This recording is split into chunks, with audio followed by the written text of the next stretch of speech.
धर्मांतरण के जल्लाद भारत के कई राज्य में फैले हैं। विदेश से फंडिंग हो रही है।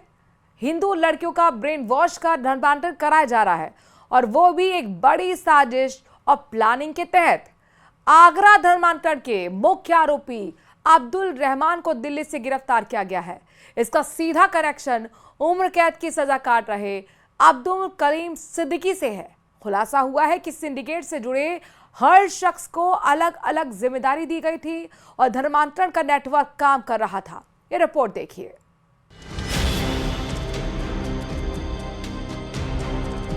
आगरा धर्मांतरण सिंडिकेट पर बड़ा खुलासा। ब्रेन वॉश से लेकर फंड तक कंपनी की तर्ज पर प्लान। फर्राटेदार अंग्रेजी, विदेशी फंडिंग, धर्मांतरण का पूरा सच।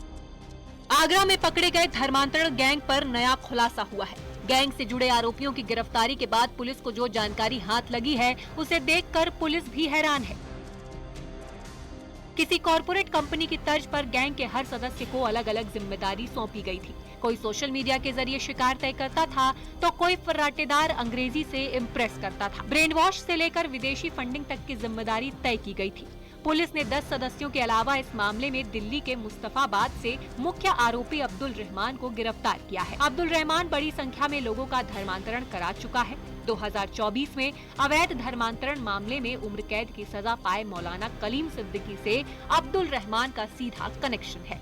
सजा के बाद से कलीम का सिंडिकेट अब्दुल रहमान ही संभाल रहा था। आगरा पुलिस के द्वारा अवैध धर्मांतरण सिंडिकेट के खुलासे के बाद अब पर्दे दर पर्दे खुलती जा रही हैं। अब पुलिस ने दिल्ली के मुस्तफाबाद से एक और आरोपी को गिरफ्तार कर लिया है। हालांकि इस आरोपी की इस गैंग में महत्वपूर्ण भूमिका निकल कर आई है। ये आरोपी पश्चिम बंगाल में सक्रिय तो था ही, लेकिन इसके अलावा आगरा की जो 2 सगी बहनें गई थी उसको आगरा से ले जाने में उसकी अहम भूमिका रही थी। हालांकि पुलिस ने दिल्ली के मुस्तफाबाद से एक और अन्य आरोपी को गिरफ्तार किया।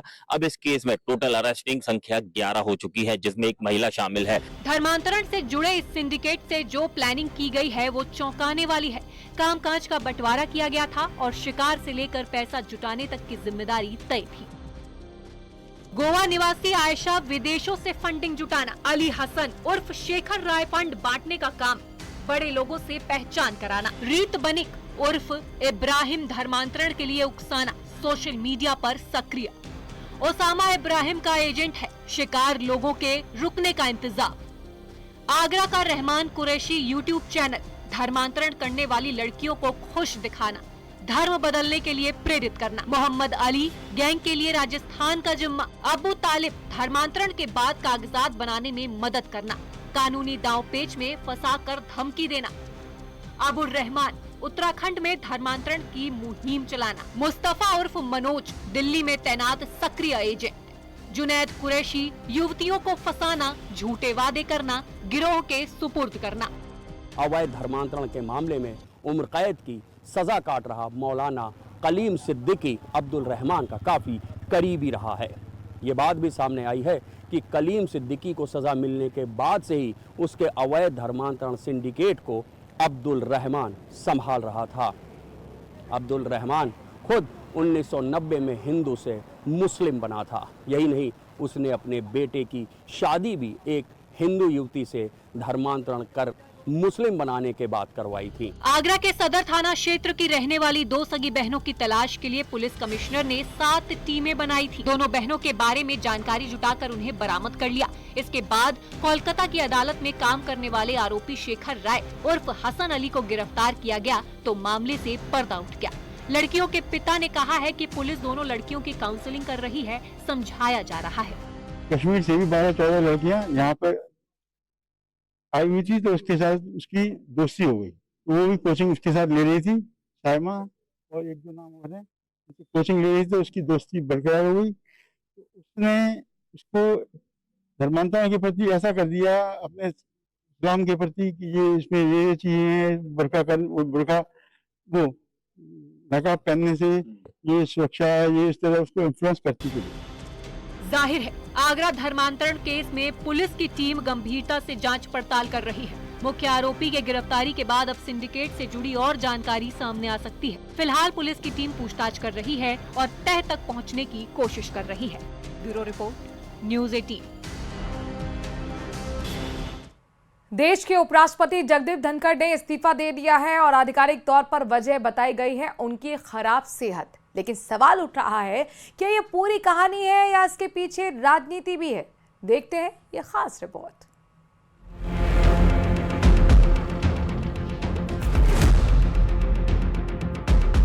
आखिर क्या है सच्चाई? देश के उपराष्ट्रपति का इस्तीफा अचानक ही क्यों हुआ? इस पर सरकार को घेरने की कोशिश हो रही है।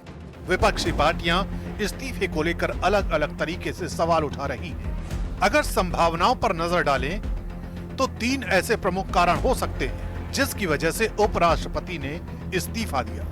पहली वजह सेहत हो सकती है, जिसके बारे में जगदीप धनखड़ ने अपने इस्तीफे में लिखा है।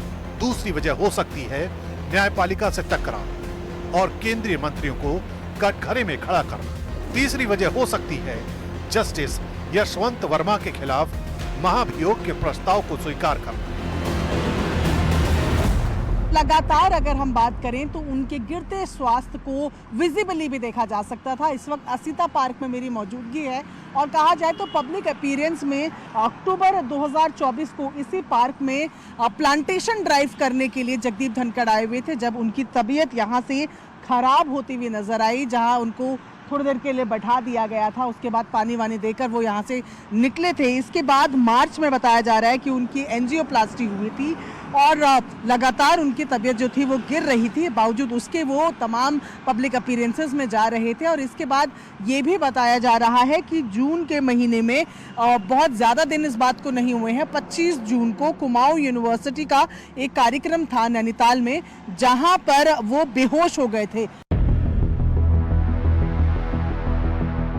सेहत के अलावा अगर दूसरी वजह की बात करें तो न्यायपालिका के साथ ही केंद्रीय मंत्रियों के साथ टकराव, क्योंकि ऐसे मौके देखे गए हैं जब जगदीप धनखड़ ने उपराष्ट्रपति रहते हुए जजों के फैसलों और उनकी स्वतंत्रता पर सवाल खड़े कर दिए। We cannot have situation where you direct President of India and on what basis? The only right you have under the Constitution is to interpret the Constitution under Article 145(3). There it has to be 5 judges or more, boys and girls. When Article 145(3) was there, the number of judges in the Supreme Court was 8.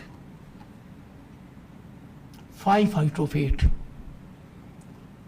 Now 5 out of 30 and odd. But forget about it. The judges who issued a mandamus virtually to the president and presented a scenario it will be law of the land have forgotten the power of the Constitution. पिछले साल दिसंबर महीने की शुरुआत में मुंबई में हुए एक कार्यक्रम में उन्होंने मंच से ही कृषि मंत्री शिवराज सिंह चौहान से किसानों की समस्याओं पर तीखे सवाल पूछे थे। मैं जानता हूं किसान क्या कुछ नहीं झेलता है। आज के दिन किसान का एक ही काम रख दिया, इतने सीमित दायरे में कर दिया कि आप खेत के अंदर अन्न पैदा करो, फिर उसको सही कीमत पर बेचने के लिए सोचते रहो। किसान से वार्ता अविलंब होनी चाहिए और हमें सबको जानकारी होनी चाहिए कि क्या किसान से कोई वादा किया गया था।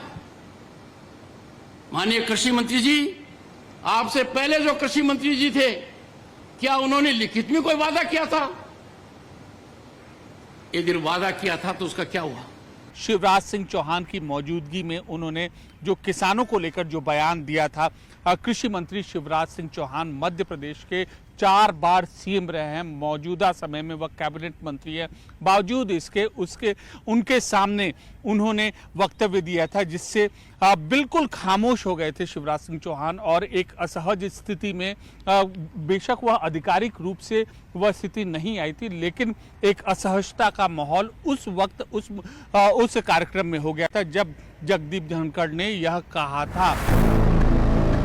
हालांकि बाद में राज्यसभा में उन्होंने शिवराज सिंह की तारीफ भी की और उन्हें किसान का सच्चा बेटा बताया था। तीसरी वजह हो सकती है जस्टिस यशवंत वर्मा के खिलाफ महाभियोग प्रस्ताव को बिना सरकार को विश्वास में लिए स्वीकार करना। सरकार का इरादा था, सरकार की मंशा थी, सरकार चाहती थी कि वो महाभियोग प्रस्ताव लोकसभा में लाया जाए। उसके लिए लगभग 145 सांसदों के दस्तखत भी करवा लिए थे सरकार ने। रक्षा मंत्री राजनाथ सिंह के कमरे में दस्तखत हो रहे थे। इसी बीच विपक्ष चाहता था कि वो जस्टिस यशवंत वर्मा को हटाने का पूरा श्रेय सरकार को न दे, वो भी पहल करता दिखे। और विपक्ष ने 63 सांसदों का हस्ताक्षर किया हुआ एक प्रस्ताव राज्यसभा के चेयरमैन के पास दोपहर में 3 बजे के आसपास पेश कर दिया।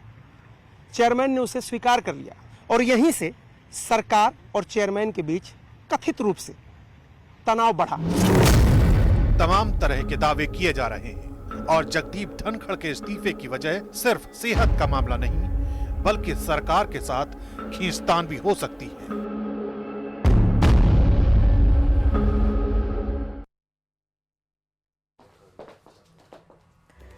संसद परिसर के पास मौजूद मस्जिद में समाजवादी पार्टी की बैठक को लेकर विवाद खड़ा हो गया है। बीजेपी अल्पसंख्यक मोर्चा के राष्ट्रीय अध्यक्ष जमात सिद्दीकी ने इस बैठक को लेकर कड़ा ऐतराज जाहिर किया है। जमात सिद्दीकी ने आरोप लगाया कि मस्जिद को समाजवादी पार्टी के दफ्तर की तरह इस्तेमाल किया गया है। उन्होंने दिल्ली की मुख्यमंत्री रेखा गुप्ता और दिल्ली वक्फ बोर्ड से मांग की है कि वो समाजवादी पार्टी सांसद मोहिबुल्ला नदवी को मस्जिद के इमाम पद से हटाएं। जिस बैठक को लेकर ये विवाद है उसमें अखिलेश यादव समेत कई समाजवादी सांसद कल मौजूद थे। इनमें रामपुर के सांसद मोहिबुल्ला नदवी भी शामिल थे जो इसी मस्जिद में इमाम की भूमिका भी निभाते हैं। अब विरोध में बीजेपी अल्पसंख्यक मोर्चा ने भी 25 जुलाई को जुमे की नमाज के बाद इसी मस्जिद में अपने कार्यकर्ताओं की बैठक बुला ली है।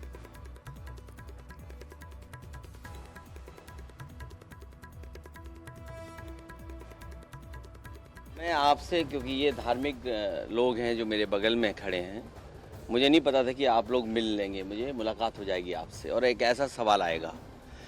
मैं केवल इतना जानता हूँ कि आस्था जोड़ती है,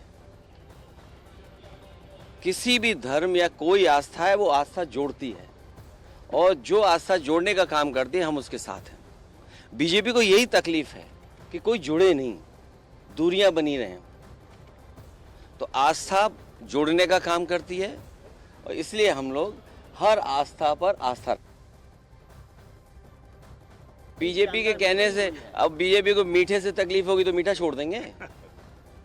बीजेपी कहेगी नमकीन खाइए तो नमकीन खाएंगे क्या? तो बीजेपी क्या कर रही है, बीजेपी को आप भी जानते हो, बीजेपी को आप सब जानते हो। बीजेपी का हथियार ही धर्म है। दिल्ली में समाजवादी पार्टी की मस्जिद मीटिंग पर नया बवाल शुरू हो गया है। बीजेपी अल्पसंख्यक मोर्चा ने मस्जिद में हुई मीटिंग को लेकर सवाल उठाए हैं।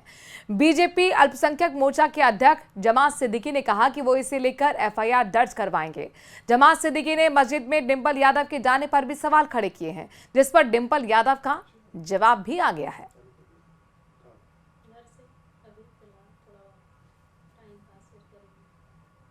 कि अपनी पत्नी श्रीमती डिंपल यादव के साथ गए, जो डिंपल यादव का पीठ और पेट खुला हुआ था, उन्होंने ब्लाउज पहन के रखा था, सिर भी नहीं ढके थे। तो इस प्रकार से उन्होंने एक मुस्लिम समाज के धार्मिक भावनाओं को आहत करने का काम किया है। मुझे ताज्जुब तो होती है मौलाना मोहिबुल्ला नदवी जी पर, उन्होंने किस प्रकार से उसको इजाजत दी वहां जाने की। ये अपराध है और इसके लिए सिर्फ माफी से काम नहीं चलेगा। हम लोग थाने में एफआईआर दर्ज कराएंगे और उनके खिलाफ कार्रवाई कराएंगे। हम सब लोग एक सोशल उसके लिए गए थे वहाँ पे, और वहाँ पे कोई मीटिंग नहीं हुई थी क्योंकि भ्रमित करने का हमेशा भारतीय जनता पार्टी की नीयत रही है। और जो मूल जो हमारे उद्देश्य है और जो हमारे मूल जो प्रॉब्लम है इस देश की, उससे ध्यान भटकाने के लिए इस तरह की बातें कही जा रही है। एक बेहद चौंकाने वाला मामला यूपी के गाजियाबाद से सामने आया है, जहां एसटीएफ ने कविनगर इलाके में चल रहे फर्जी दूतावास का पर्दाफाश कर दिया। एसटीएफ नोएडा यूनिट ने दबिश देकर हर्षवर्धन जैन नाम के एक शातिर ठग को गिरफ्तार किया है, जो पिछले कई सालों से अपने आप को फर्जी देशों का राजदूत बता रहा है। हर्षवर्धन के पास से 12 diplomatic passport, 18 diplomatic number plate, फर्जी दस्तावेज, विदेशी मुद्रा, 44,70,000 रुपए नकद और विदेश मंत्रालय की नकली मोहरें भी मिली हैं। इतना ही नहीं, आरोपी हर्षवर्धन का चंद्रा स्वामी और इंटरनेशनल आर्म्स डीलर अदनान खगोशी से भी पुराना संपर्क रहा है। पहले भी 2011 में इस पर सैटेलाइट फोन रखने का मामला दर्ज हुआ था। पुलिस ने इस बार हवाला रैकेट और शेल कंपनियों के जरिए विदेशों में नौकरी दिलाने के नाम पर ठगी करने की जांच शुरू कर दी है।